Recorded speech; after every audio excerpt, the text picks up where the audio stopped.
Bueno, es un tema que ha cruzado y sigue cruzando parte importante de la conversación, el tema de seguridad o de inseguridad ciudadana, sobre todo cuando en los últimos días hemos asistido al término del secuestro de un empresario ahí en la comuna de San Miguel. Estamos a esta hora con quien lideró esa investigación. Agradecemos la presencia además en los estudios de Radio ADN del fiscal regional metropolitano sur, coordinador además del equipo contra el crimen organizado y homicidio de la región metropolitana, este equipo ECO. Héctor Barros, fiscal, gracias por estar con nosotros en ADN. Bienvenido, buenos días. Gracias a ustedes por la invitación, muy buen día. Fiscal, partamos por lo de San Miguel porque fue un caso bien particular, la cantidad de días que pasaron entre que se conoce del secuestro de este empresario de 84 años, su edad. Sus enfermedades de base también entregan características bien particulares en esta investigación, porque se ha dicho que les permitió a ustedes mantener un contacto diario con los secuestradores. ¿Qué características o qué elementos entrega este secuestro del empresario San Miguel que hoy día nos permite extender el tema a los secuestros en general en Chile? Sí, uno de las cosas que nosotros hemos venido planteando hace bastantes años atrás es que este fenómeno, que si bien en una primera etapa estuvo reducido solamente a venezolanos que se secuestraban entre sí o a colombianos que también se encontraban en el país, se iba a expandir necesariamente a víctimas que fueran chilenas, porque lo que buscan estos grupos criminales son concretamente generar riqueza, dinero. Eso es lo que está detrás de esta empresa criminal. Por lo tanto, la primera reflexión es que ya estamos llegando a esta etapa en que nosotros hemos planteado que este fenómeno se va a abrir hacia secuestros más complejos, digamos. Hemos tenido casos de secuestro ya del empresario de Rancagua, hemos tenido un secuestro de un empresario en Quilicura y sicariato y cosas como esas bastante graves, y que ahora en particular ya han mostrado que derechamente van a empezar a haber más, de ese punto de vista, más víctimas. Sin embargo, fiscal, hay un elemento, usted decía, veíamos inicialmente venezolanos secuestrando venezolanos. Sin embargo, aquí sigue habiendo un factor que vincula estos secuestros con ese país, particularmente con el Tren de Aragua, que muy probablemente ya dejó de ser únicamente venezolano. Pero ¿de qué se trata la participación que busca el Tren de Aragua hoy, secuestrando a este tipo de personas que ya no son, como decía usted, venezolanos secuestrando venezolanos? El Tren de Aragua es una empresa criminal que lo que busca son mercados donde poder expandirse y donde poder generar riqueza. De ese punto de vista, en Chile encontraron bastantes mercados ilegales que no eran explotados por la delincuencia nacional, y esto lo hemos planteado ya hace bastante tiempo. El fiscal nacional decía ayer que Chile se volvió un país rentable, decía este fin de semana. Yo creo que fue rentable siempre, porque había una serie de mercados ilegales que no los explotaban los delincuentes, como por ejemplo la trata de personas con fines de explotación sexual. Esas eran actividades que se hacían en forma independiente. El día de hoy está controlado por el Tren de Aragua. La inmigración ilegal en la zona norte del país, los secuestros, los homicidios en Chile también. Hemos tenido varios casos de sicariato en que han operado de esa manera, y también los delitos contra la propiedad. Por lo tanto, no es el único mercado, tiene varios mercados en que ellos actúan en esta materia. En algún momento Nicolás Maduro habló del Tren de Aragua como un invento, como que esto era algo que había creado la prensa internacional, sus adversarios políticos básicamente. ¿Es el Tren de Aragua un invento? O sea, lo que estamos viendo hoy día demuestra claramente que no es un invento.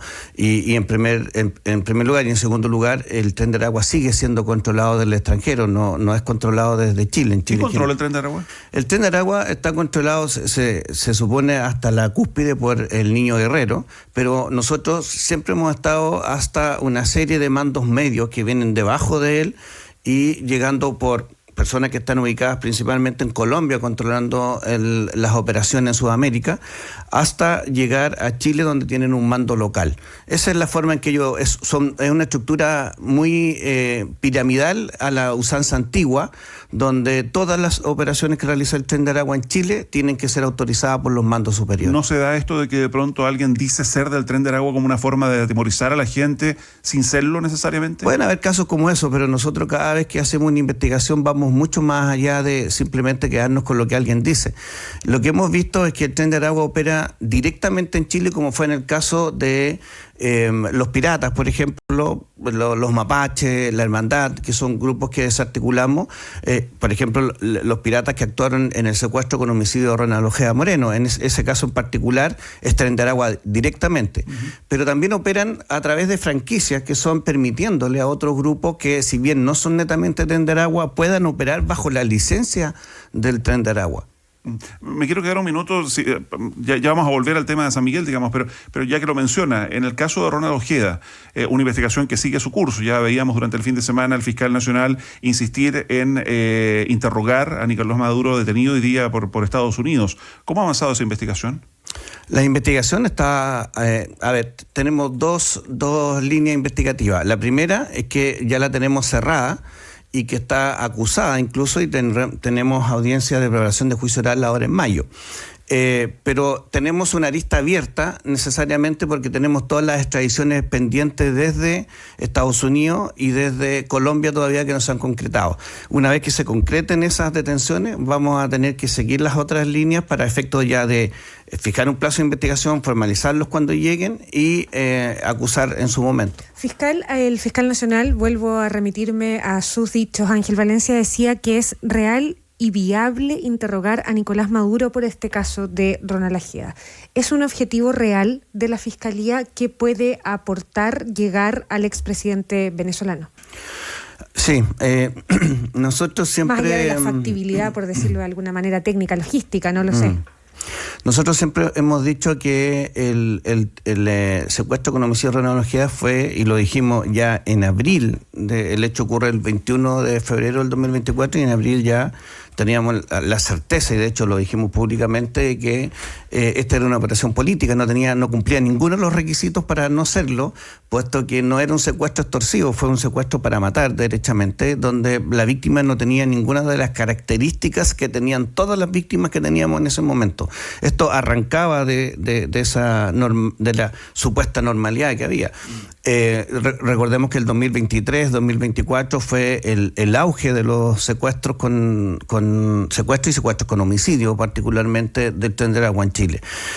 Por lo tanto, nosotros creemos, y siempre se dijo que esto era por varias personas que están en la investigación y otros antecedentes que hemos reunido tanto de la evidencia de WhatsApp, principalmente, o telefonía, donde siempre se dijo que esta era una operación que venía desde arriba, desde lo más alto, y otras componentes que hablaban de que fue el gobierno venezolano quien pagó la realización de esta operación. Y de ese punto de vista, creemos que es imposible que Nicolás Maduro no haya tenido conocimiento de esta actuación porque vinculan a su ministro de Interior, que es Diosdado Cabello. ¿Es un objetivo central para la Fiscalía interrogar a Nicolás Maduro? ¿Es central en esa lógica para la investigación lo que diga o no diga el expresidente venezolano? Yo creo que lo central y lo más importante en esto es que nosotros tenemos una víctima que es la familia de Ronald Ojeda y que nosotros tenemos que darle la tranquilidad de realizar todas las diligencias que sean necesarias realizar sin dejar ningún espacio a ninguna duda y sin dejar ninguna diligencia que realizar. Ya, pero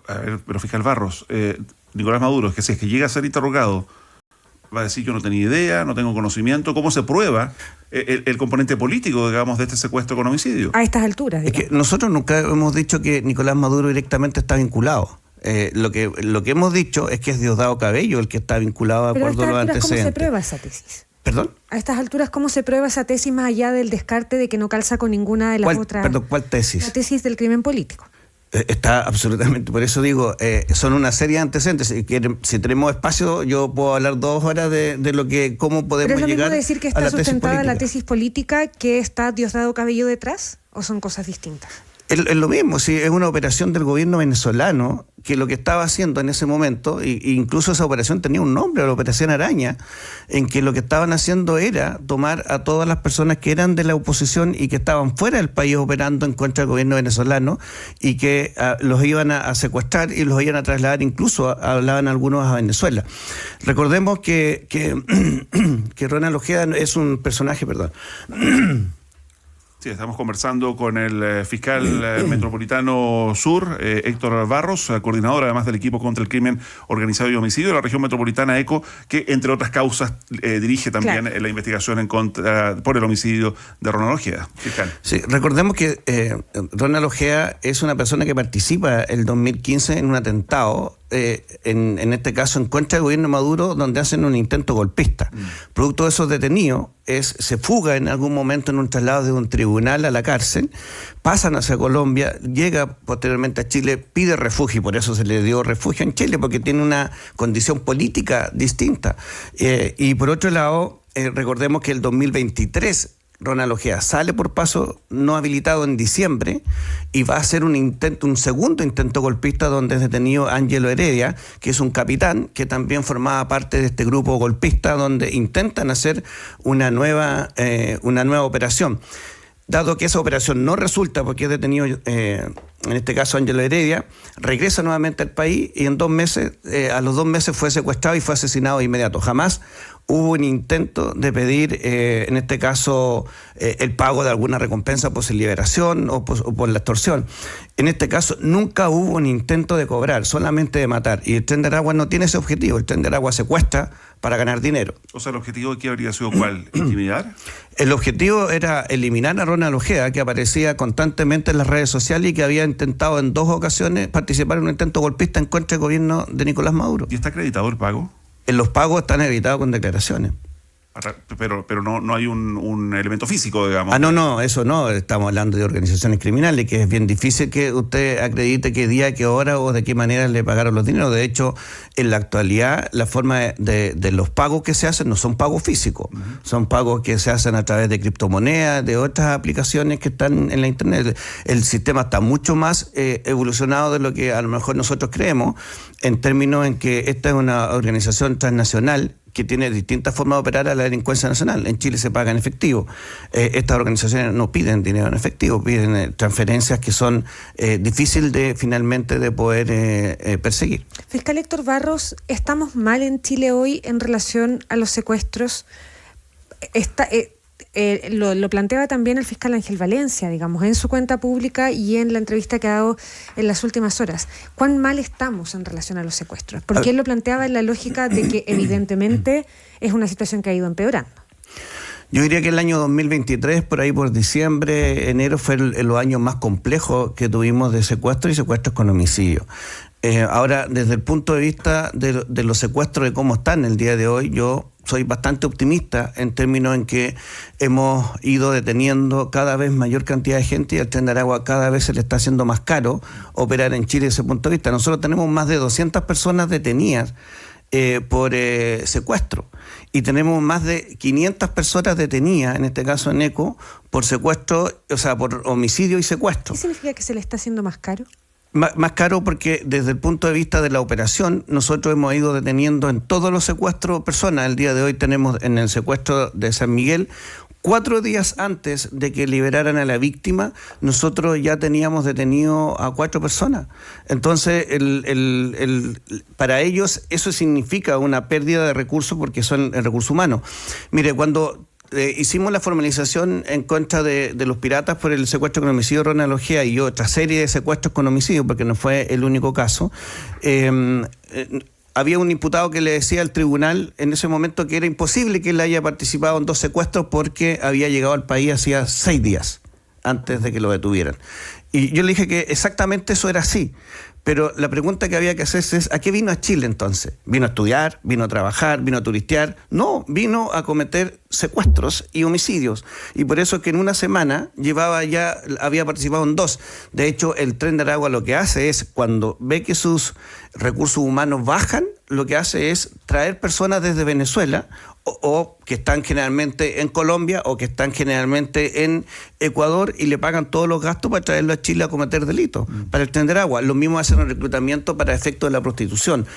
Tienen todo un sistema más sofisticado de lo que nosotros creemos. El Tren de Aragua siempre es visto como una organización que nace en el sistema carcelario como más burda, pero no es así. Ha ido adquiriendo una sofisticación mucho más compleja de lo que hemos visto, porque si ustedes se ponen a pensar desde el punto de vista patrimonial, ha sido súper difícil trabajar esa parte. Sin embargo, fiscal, uno podría decir que ha ido aumentando la efectividad de los investigadores, de la Fiscalía en particular, que aumenta el trabajo más coordinado, se ponen más recursos en esta materia, pero no se logra detener. No se logra detener el secuestro como fenómeno. El fenómeno. Es que estos fenómenos, yo lo que he hablado siempre de costo, y lo he hablado de costo porque Una empresa comercial es lo mismo que una empresa criminal, solo que una tiene fines lícitos y la otra tiene fines ilícitos. Claro. De ese punto de vista, lo que hay para el Tren de Aragua es un costo mayor, las detenciones que nosotros vamos practicando o las desarticulaciones. Pero esto requiere una operación mucho más compleja que simplemente la persecución penal. Requiere también mucho de inteligencia policial, requiere mucho de prevención, requiere mucho de coordinación con otras instituciones del Estado. ¿Y eso ha ido mejorando a la par? ¿Ha ido acorde al desafío? ¿La inteligencia, por ejemplo? Honestamente, en los últimos tiempos yo he visto una coordinación entre los distintos organismos del Estado muy buena. He visto que han empezado a coordinarse en este caso en particular, con las aduanas, con el Servicio de Puesto Interno, por ejemplo, que tiene una unidad de crimen organizado.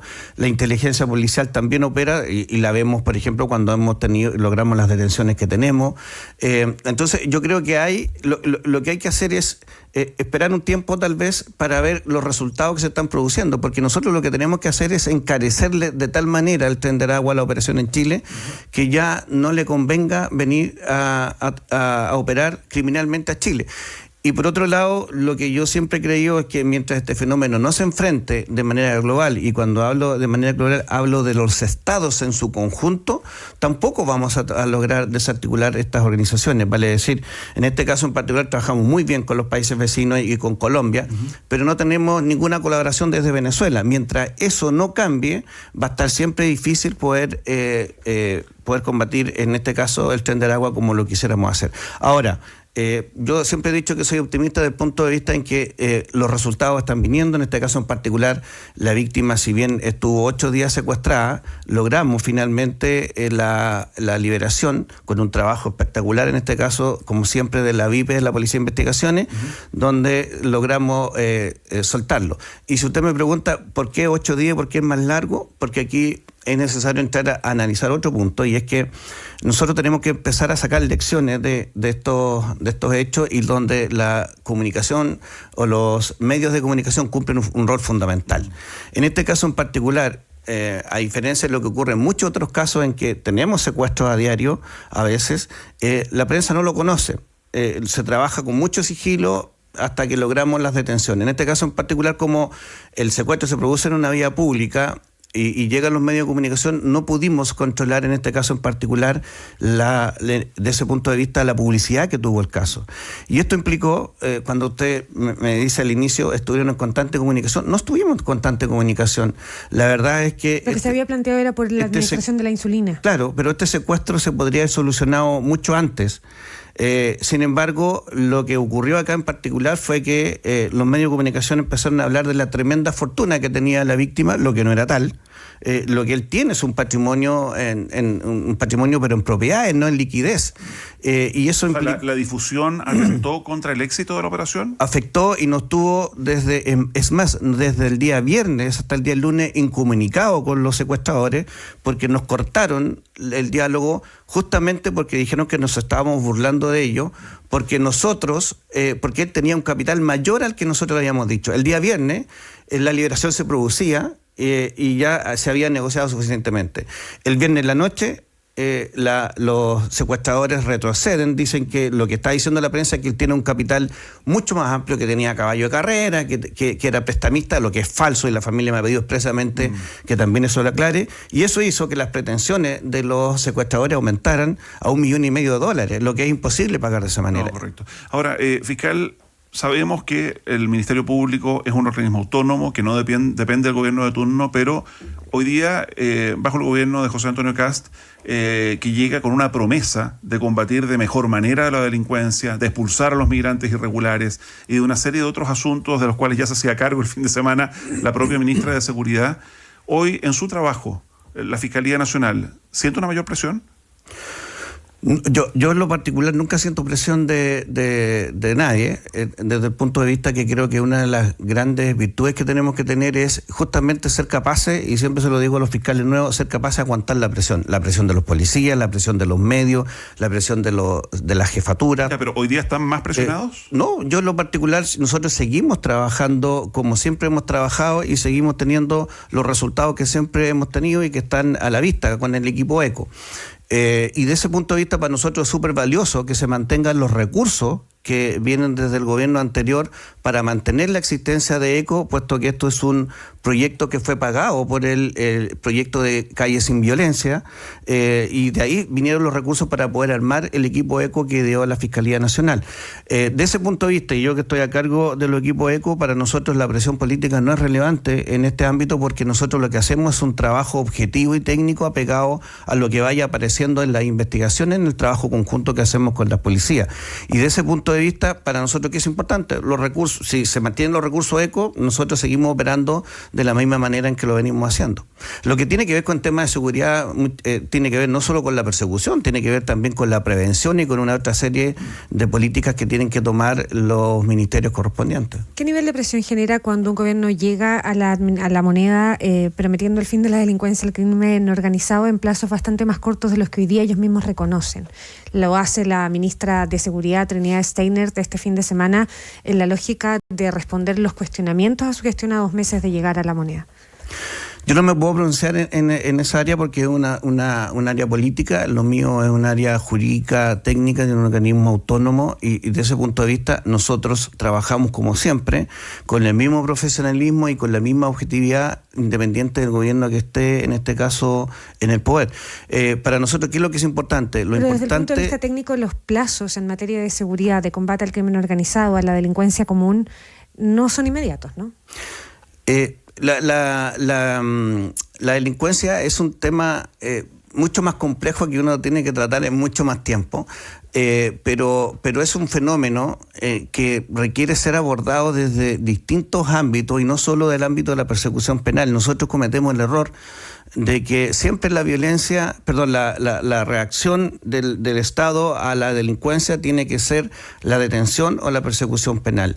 Pero hay instancias anteriores que no tienen que ver con el Ministerio Público, que son instancias políticas, policiales, donde nosotros no tenemos ninguna injerencia ni tampoco tenemos que pronunciarnos respecto a eso. A mí me llega el caso cuando el delito se produce, y cuando el delito se produce nosotros lo enfrentamos con toda la fuerza que podemos y buscando siempre los mejores resultados, como hemos tratado de hacerlo y como aquí ha demostrado, por ejemplo, en el caso de Ronald Ojeda, donde tenemos más de 20 personas en prisión preventiva por eso, en este caso en particular del secuestro del señor de San Miguel, donde teníamos 4 detenidos antes incluso que se lograra la liberación. Fiscal Barros, usted lo mencionaba entre medio, hablaba del tema de los recursos, que es una discusión que está muy, muy latente a propósito de esta instrucción del Ministerio de Hacienda de recorte del 3%. Hay varios ministerios que han peleado que esa cifra sea menor, lo ha planteado también Ángel Valencia, el fiscal nacional, quien dirige hoy día el Ministerio Público, y en toda esta controversia aparecieron sugerencias de descontinuar en ese momento el plan Calle Sin Violencia, que sustenta económicamente a ECO. ¿Qué diría usted en relación a eso, más allá de que el gobierno ha dicho que descontinuar fue una palabra que se ocupó mal y que debería ser revisar?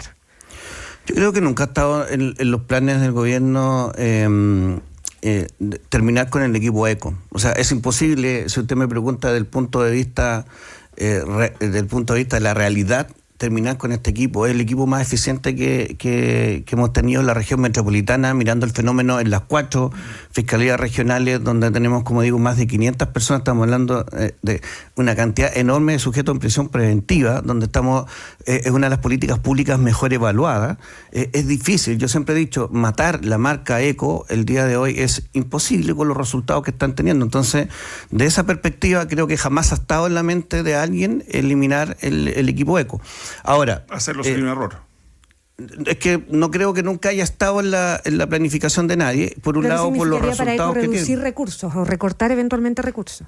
Tampoco creo que eso se vaya a producir. Y mire, yo voy a ser súper objetivo. Yo soy un sujeto que trabaja con lo que tenemos siempre. Y si me reducen los recursos, trabajo con lo que tengo. Y si nos aumentan los recursos, mejor. Y trabajamos también con eso y logramos siempre tratar de mejorar los resultados. ¿Sabe cuál es la diferencia de repente entre tener más o menos recursos? En que a lo mejor con más recursos nos podemos ir a una hora normal a la casa, y con menos recursos tenemos que amanecer de repente en la fiscalía porque somos menos y tenemos que trabajar más. Pero el empeño y el logro que tratamos de obtener siempre es igual en ambos casos. Y como digo, yo soy súper optimista en que vamos a ganarle a este fenómeno del secuestro y del homicidio del Tren de Aragua. El Tren de Aragua va a tener que en algún momento salir del país si seguimos aplicando estas políticas de persecución, y eso acompañado también de políticas de prevención y de una coordinación internacional que es la que necesitamos ahora. Fiscal Regional Metropolitano Sur, ya decíamos, coordinador del equipo ECO, el equipo contra el crimen organizado y el homicidio, Héctor Barros. Gracias por acompañarnos. Gracias, fiscal. Gracias a ustedes. Que le vaya bien, buen día.